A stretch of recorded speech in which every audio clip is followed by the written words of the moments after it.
back to last season, and they do it against a team that has been so successful on its home court, as I mentioned, for Miami. 47 wins the last 51 games.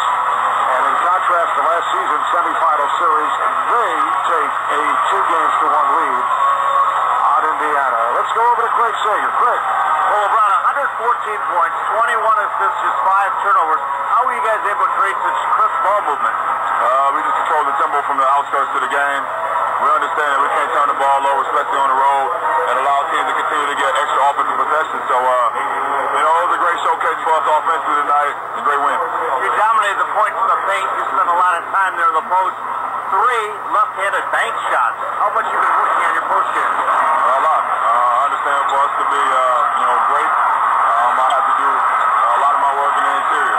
We have so many great shooters, so it allows me to get space down there and work my magic.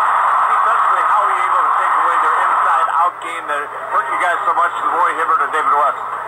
They're big, and we understand that. But we got to continue just to try to, wear on them all game. They're going to make shots, but when they miss shots, we got to try to collectively rebound and not allow them to get second chance points. But then on the other end, we have to attack them on the other end as well. And I think our bigs did a great job of that tonight. We also have to talk about the big 3. You're the leader. You got a lot of help tonight, particularly from Udonis Haslem. What does he mean to this team? He's the heartbeat of our team. He's been the heartbeat of the Miami franchise since he got there, and guy with 2 championships. He's always there. He fights through everything, and to see him come up big for us offensively tonight was, it was big time. We needed all of it. Thanks a lot, Greg. All right, thanks, Greg. Thank you, Mark. All right, Craig.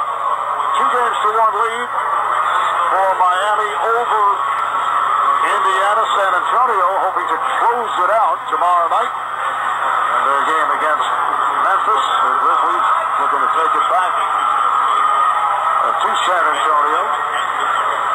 And Eric Spoelstra has to be so pleased about so many parts of the Heat game. 55% from the field. It was 63 at the half. A franchise low 5